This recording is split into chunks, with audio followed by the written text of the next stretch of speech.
Coming up on Around San Diego, new details after that rare coyote attack near UTC, how officials tracked down the animal, and what happened next. Plus, if Mexico is on your holiday travel list, federal alerts could change your plans. Which popular spots are now listed as a level 3 risk? And new rules on the road, why a carpool decal will not save solo EV drivers anymore.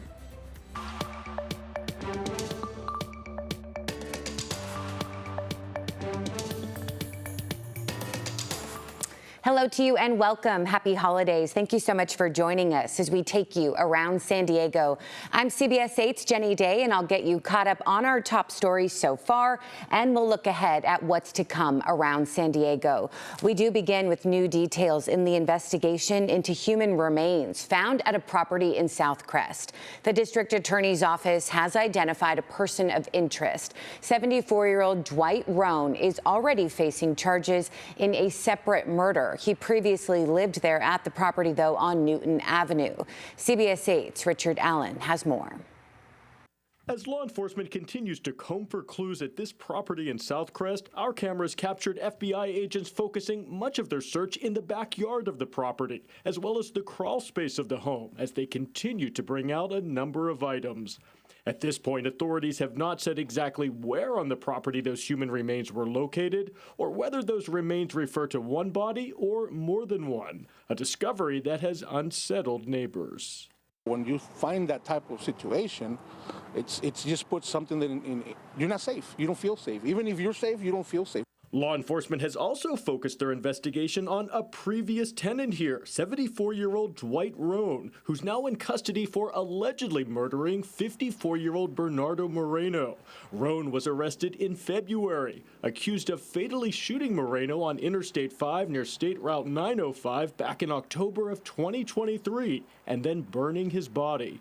Court records reveal that Roan allegedly killed Moreno after the two men's dogs got into a fight, and Moreno fatally stabbed Roan's dog. Conocí al señor Bernardo Moreno hace varios años. Adolfo Villegas is Moreno's former landlord. Pues me siento un poco triste porque... And while he says he feels sad about his death, he finds it hard to believe that someone should have died on account of a dog. Yo no lo puedo creer. Court records also show that Dwight Roan has a lengthy criminal history, including armed robbery and sodomy, stretching back to the 1970s. At this point, though, Roan is not connected to the human remains discovered on the same property where he was formerly a tenant. But detectives say they want to talk to him, confirming that the tip that led to the discovery of those remains somehow stems from the 2023 murder he is accused of. Richard Allen, CBS 8. Yeah, lots more still to come out. So, Richard, thank you. Roan, who is currently in sheriff's custody in Chula Vista without bail, is scheduled to appear in court on that first-degree murder charge next Wednesday. We have also learned that he previously had been apprehended for migrant smuggling, as well as many other charges, according to court records. Meantime, the man accused of a hit-and-run that killed an 11-year-old boy in Escondido pleaded not guilty. The judge ordered us not to show Hector Balderas' face. Aiden Torres was playing soccer outside of his home last Wednesday, and authorities say he was hit when he was chasing a ball into the street. Balderas turned himself in 3 days later. Homeland Security says the suspect is in the country illegally and is calling on Governor Gavin Newsom to act. The governor's office told CBS 8, quote, "This driver needs to be held responsible for the tragic hit and run. Nothing prohibits the federal government from doing its job in this case." The federal government admits a failure to apprehend the suspect when he unlawfully entered the U.S., end quote. And a preliminary hearing date is set for the driver accused of killing a La Mesa police officer right there on the 8 freeway while intoxicated, allegedly. 38-year-old Antonio Alcantar will be back in court April 21st. Back in October, 25-year-old Officer Lauren Craven was responding to a crash when another vehicle hit and killed her. One of the original crash victims, 19-year-old Devontae Lavelle, also died at the scene. And an Encinitas City Council council member accused of assault may have his criminal case dismissed. Back in July, Luke Schaefer was accused of reversing his car into another person's trash cans, which then struck that person's hands. This week, a judge granted Schaefer misdemeanor diversion. That means the case could be dismissed if he completes certain requirements like anger management classes, 60 hours of volunteer work, and abiding by a criminal protective order served against him. Also, major developments on a story we've been following for months. Deputies have arrested the owner of Angel Paws Pet Cremation there in San Marcos. Christopher Settle was taken into custody outside of his home, accused of grand theft. This comes after the business shuttered without warning in September, with dozens of animals' remains still inside. Customers say that he took their pets and their money, but never performed the service, and in some cases gave owners remains even though their actual pet had never been cremated. And right now, the State Department is warning travelers headed to Mexico this holiday season to be cautious. Federal officials issued a heightened travel warning for specific areas. Tijuana, Rosarito, and Ensenada are listed as a level 3 advisory, meaning Americans should reconsider travel to those spots. It comes after a drone attack there in Tijuana that damaged cars in the parking lot of an anti-kidnapping unit. Puerto Vallarta also has a level 3 advisory, but has increased police presence in tourist areas. Other popular destinations on the advisory include Cabo San Lucas and La Paz, which are categorized as level 2, meaning visitors should exercise increased caution. Well, a reminder for EV drivers, solo electric vehicle drivers in California can now be fined if they are using carpool lanes, a perk that's been around for 26 years that included discounted bridge tolls in addition to use of the carpool lanes. It has come to an end. The program officially ended in October, but Monday marked the end of the California Highway Patrol's 60-day grace period, allowing time for drivers to adjust. We are told fines can be as high as $490. Still ahead, another local city is cracking down on e-bikes, what Carlsbad City Council is recommending. Plus, no internet service, no phone service, and no answers from AT&T. We'll hear from frustrated business owners at a shopping complex in the Midway district. Welcome back. Well, right now, Carlsbad is getting closer to setting new rules for young e-bike riders. The City Council just voted on recommendations to set an age limit. Earlier this year, a state law took effect allowing cities in San Diego County to set a minimum age for certain e-bikes. The rule applies only to Class 1 and Class 2 e-bikes, which top out at about 20 miles per hour. So the recommendation from the Traffic and Safety Mobility Commission is that kids 12 and younger not be allowed to ride e-bikes. When I drive around, the kids on e-bikes, they're like omnipresent everywhere. I've come very close to having, negative interactions with them. So a lot of the kids just don't know the rules, and so they're just out having fun and having a good time. But at the same time, they're going to get injured. We want you safe. So yeah, the recommendations were approved unanimously. Now city staff and leaders will work to tailor the language, and then we'll vote on an ordinance in about a month. And service is back on for businesses in the Midway district after dealing with a week-long internet and phone outage. During one of the year's most critical shopping periods, an AT&T outage prevented the businesses from taking phone and internet orders and then processing credit card payments as well. Business owners say that they called AT&T but kept getting the runaround. Called to get things fixed or to send a tech down or to see what could be remedied. They were trying to sell us on bigger packages or better packages so that this would be free next time. Yeah, business owners say that they have not had any updates from AT&T and are worried about service going down again at any moment. We also did reach out to the provider, and they tell us that they are working on it. More now on the coyote that recently attacked 2 children at the UTC Mall. It has been euthanized. CBS 8's Alex Cheney talked with the California Department of Fish and Wildlife to learn how the coyote was caught. Yeah, just a really scary situation for all the families involved here. Now, the California Department of Fish and Wildlife told me that coyote attacks, like at a really populated mall like this one at Westfield UTC, is very uncommon. What they think is that the coyote may have smelled some of the food from some of the restaurants and was drawn over here. As a dad, my heart really goes out to those families. Court Klopping from the California Department of Fish and Wildlife says after the attack on November 25th, it took trackers days to find the coyote, but they eventually trapped it, euthanized it, and ran tests that confirmed it was the coyote responsible. And those DNA samples were taken from the children at the hospital, the bites, and then matched with that animal. Further testing showed the coyote did not have rabies, a huge relief. Something that we always like to confirm, if there's any kind of a bite from a wild animal, we need to make sure that we're testing that animal for rabies, and thankfully that test was negative. Court says coyotes usually stay in rural areas, but this coyote may have ventured out after smelling food from restaurants at the mall. That smell could have drawn the coyotes into a more populated area as it was searching for something to eat. Court says the coyote may have attacked the girls because it didn't see them as a threat, and says if you see a coyote, you should make yourself as big as possible, especially if you're with children. Pick them up, hold them, put them on your shoulders, make yourself as large as possible and imposing, look like more of a threat to them, and then they're less likely to come towards you. Court says his heart goes out to the families affected. I can't imagine what they must have been thinking or going through when that happened, and it's scary. I imagine it was extremely scary.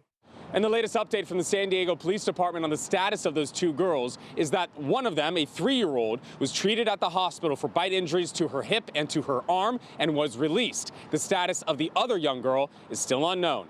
I'm Alex Cheney, CBS 8. Yeah, really unusual behavior for them. Hope they're doing okay.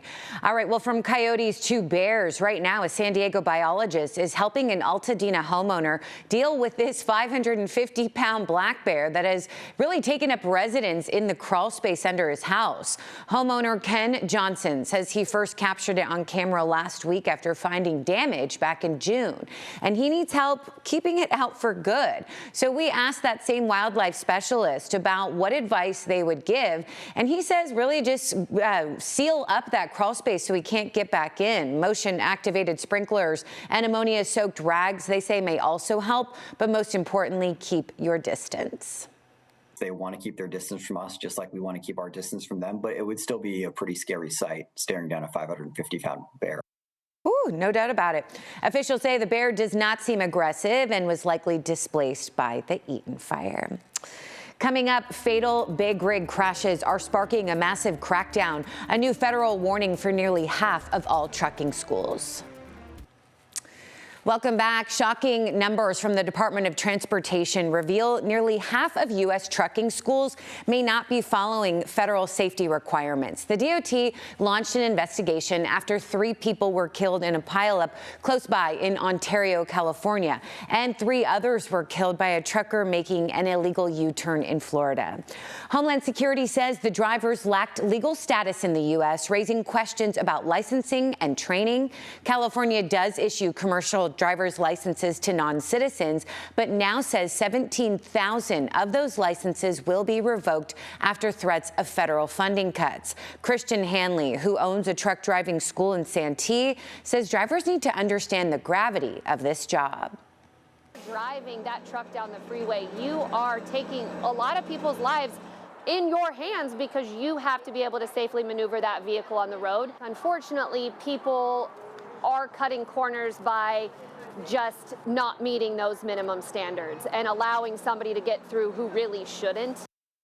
Now the DOT says 3,000 trucker schools could lose their accreditation next month. Another 4,500 are on notice. And you know it, the U.S. Mint stopped making pennies last month, and now a shortage is already hitting businesses.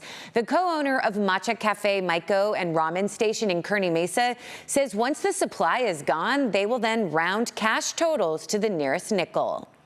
My opinion is that financially it won't affect our business. Rounding up or rounding down, it'll balance out. But from the customer standpoint, it's going to take a little getting used to. Yeah, fast food chains like Wendy's say when they run out of pennies, they'll actually round down, giving customers who pay in cash a few cents in savings. McDonald's says some locations are also rounding to the nearest nickel. Well, county park fees are increasing in the new year. Campsite hookups will cost $42, up from $40. Fishing permits are increasing from $7 to $8 then, and then boat launches will now cost $12 instead of $10. The county describes the increases as modest, saying they will help cover rising costs while keeping parks affordable. To avoid higher rates, you can book before the new year. And inflation is changing how San Diegans are shopping this holiday season, and thrift stores are seeing the benefits. A new report estimates the global secondhand market will hit $367 billion by the year 2029. Local thrift stores like Homestar in Normal Heights and the Salvation Army are reporting a spike in business. They offer everything from household items to clothing at a fraction of retail prices. Way to spread Christmas cheer, that not just to save some money and be responsible that way, but to be responsible environmentally. That's pretty awesome. Yeah, the Salvation Army is even offering daily deals during the 12 days leading up to Christmas, giving shoppers even more reasons to go thrifting. And hey, a new study is looking into how Christmas trees could cause health problems. I know. The culprit could be mold, and it affects both real and fake trees. According to the UCLA Health Mold, that they say it can really mess with your respiratory tract, triggering breathing issues and allergy-like symptoms. Working for you, we did speak to a doctor and an allergist with the Cleveland Clinic. He says the best way to avoid bringing mold into your home is to shake out your tree before bringing it indoors. We can do that, or just dust off that artificial tree. Most Christmas decorations, especially if just stored in the attic or the basement, can still be a source of different allergens and irritants that can cause symptoms. So cleaning them off very well before putting them on the tree. Yeah, when the season comes to an end, make sure artificial trees are stored in airtight containers. Still ahead, a professional surfer is on a mission to map coral reefs around the world, and he needs your help. We'll explain next in this Earth 8 report. Welcome back. As climate change continues to impact the planet with huge shifts in weather patterns, it is also affecting the ocean, causing big shifts in coral reefs. Right now, a professional surfer who's also a scientist is teaming up with a nonprofit to map reefs around the world. Meteorologist Sean Stiles shares how you can be a part of that effort in this Earth 8 report. The reefs that I like to focus on is surfing reefs. Cliff Capono is known as the smartest surfer in the world. With a PhD in chemistry, this professional free surfer and co-founder of Mega Labs is using his passion for the ocean to focus on coral reefs. We know that the corals cover roughly about 0.2% of the oceans, but they support over a quarter of all marine life that exists in the entire oceans. So they're incredibly important, we know that, but we don't really know exactly what the state of these coral reefs are around the world. Capono is working with the network of Mega Labs to map the reefs around the world, this to establish a baseline of their health. There's a statistic that we've mapped more of the surface of Mars than we have the bottom of our oceans. Which may sound crazy, but it's true. That's why this effort is so important. So we have a global effort to map 1 million reefs by the end of 2030. And in doing so, I think we're going to be able to understand how to better, again, conserve or restore those systems. This is where citizen scientists come into play, and why the focus will be on surfing reefs, where surfers already are, and they can document the health of the reef. We want to extend it to anybody who has a value to any reef near their shoreline, near their house, near the places they play, whether it's a beach, whether it's a fishing ground, whether it's a surf spot. The reason this is so important, coral reefs are considered ground zero when you're looking at the health of the oceans. So coral reefs are what a lot of people within the science world call keystone species.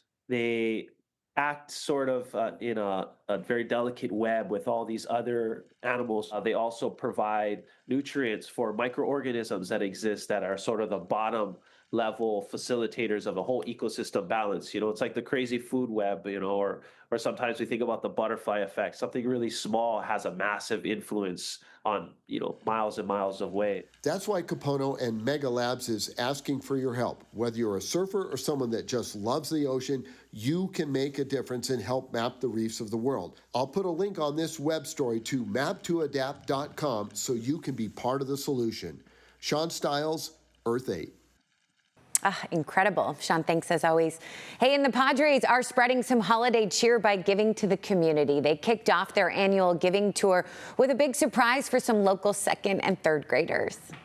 The good news, if not the great news, is everybody's getting a bike. You get a bike, you get a bike. That was when students at Rodriguez Elementary School found out they were all getting brand new bikes. The giveaway was made possible through the Padres Foundation, SDG&E, and the Bikes for Kids Foundation. Students also got to hear from Padres pitcher Joe Musgrove, who talked about the importance of sharing their dreams. I think your dreams should be something that maybe intimidates you or scare you a little bit or seem that it's, a little bit unattainable or out of reach, but that's how it's supposed to be. It's something that can motivate you, and in the end, you guys are going to get what you want. We're both Grossmont High alums, and Joe also told the students to not be afraid of learning from failure, stressing that it's not about avoiding setbacks, but also getting back up and moving forward. And king tides are back in San Diego this week, and you can explore those tide pools during low tide. You can see things like hermit crabs and sea anemone. The Scripps Institution of Oceanography has some advice for tide pooling. They say step carefully, look closely, do not pick up or move animals, leave everything as you found it, only take pictures, meaning do not take any shells even or rocks with you, and certainly don't leave any trash. Well, thank you so much for watching. Thank you for your time. As always, thanks for staying informed. For CBS 8, I'm Jenny Day. Take such good care.